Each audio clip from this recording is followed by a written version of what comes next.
তাহলে নারীর যে অধিকার, আমাদের এখন যে সংবিধান, এর মধ্যেও আছে যে শেখ হাসিনা এটাকে এত কাটাছেঁড়া করেছে, তার নিজের মতো স্বৈরতন্ত্র ফ্যাসিবাদ কায়েমের পরেও যতটুকু অধিকারের যে কথাটি আছে, সেখানে মানুষের নাগরিক অধিকার নিয়ে সংবিধানে তাদের মৌলিক অধিকারের যে নিশ্চিত করা দরকার সে কথাটি রয়েছে।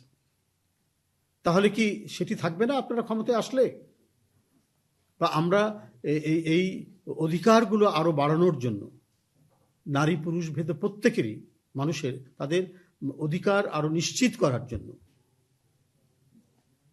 যে কথাগুলো এই গণতান্ত্রিক আন্দোলনে আমরা সবাই বলেছি, তাহলে সেটার কি কোনো মূল্য থাকবে না? যেখানে তাদের একজন নেতা স্বয়ং আমিরের উপস্থিতিতে বলেছেন যে পার্লামেন্টে ইসলামী আইন দিয়ে চলতে হবে। এটাও আপনি সাংবাদিকের সামনে বলেছেন আমির যে এটা তার ব্যক্তিগত বিষয়, এখানে আমার কোনো মানে কাটিয়ে গেছেন আর কি, আমার এই বিষয়ে কোনো মতামত নয়, তবে আমি মনে করি যে না এইভাবে আমি এটার সাথে একমত নই উনি বলেছেন, ঘুরিয়ে ফিরিয়ে বলেছেন আর কি নানা করে।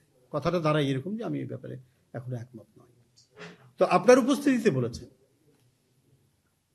তো এই যদি ঘটনা হয় তাহলে আপনারা মানে রাজনীতি এবং সামনে নির্বাচনকে কেন্দ্র করে এখনো যে কথাগুলো বলছেন সেখানে আপনারা নিজেরাই কোনো সুচিন্তিত একটি সিদ্ধান্তের কথা বলছেন না, বরং আপনারা আপনাদের পাতে ঝোল ঢালার জন্য যা কিছু করা দরকার সেই কাজগুলোই আপনারা করার চেষ্টা করছেন।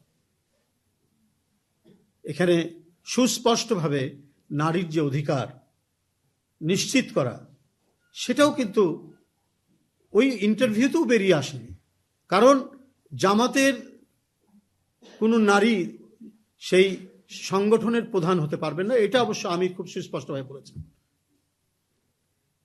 হয়তো সংসদ সদস্য হতে পারবেন, সবকিছু হতে পারবেন, কিন্তু প্রধান পদে যেতে পারবে না। অথচ বাংলাদেশের একটি রাজনৈতিক দল, বাংলাদেশ জাতীয়তাবাদী দল বিএনপি, তার প্রধান ছিলেন একজন নারী 44 বছর, এবং যে মহিলাটি ছিলেন অত্যন্ত ধর্মপরায়ণ একজন নারী, যিনি তার বক্তব্যের এবং কাজকর্মের শুরুতেই আল্লাহর নাম ছাড়া তিনি কাজ শুরু করতেন না, এবং তার নেতৃত্ব আজকে সুবেদিত, সারা বাংলাদেশে সুপ্রতিষ্ঠিত ছিল, অত্যন্ত জনপ্রিয় ছিলেন সেই নেত্রী। তার নাম বেগম খালেদা জিয়া।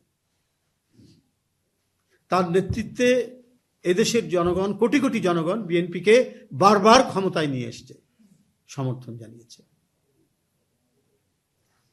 তাহলে আজকে আপনারা নারীদের নিয়ে, নারীদের সম্পর্কে, তাদেরকে দিয়ে আপনারা ভোট চাওয়াচ্ছেন এবং তাদের কাছ থেকে ভোট চাচ্ছেন, আপনাদের নিজেদের মধ্যেই গলদ রয়েছে।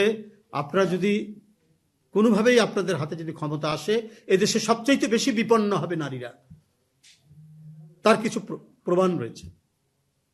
কারণ আপনারা তাদের পরিপূর্ণ বিকাশ আপনারা চান না, তারা একটি রাজনৈতিক দলের নেতৃত্ব দিক, এটা আপনারা চান না, তারা একটি রাষ্ট্রের নেতৃত্ব দিক, এইটা আপনারা চান না। এখন ভোট পাওয়ার জন্য আপনারা নানা ধরনের বিভ্রান্তি তৈরি করছেন এবং আপনাদেরই এক একজনের মুখ থেকে এক এক ধরনের কথা বেরিয়ে আসছে। আর প্রতিপক্ষকে ঘায়েল করার জন্য এহেন শব্দ, বাজে শব্দ নেই, ইতর শ্রেণীর শব্দ নেই যেটা আপনারা ব্যবহার করছেন না।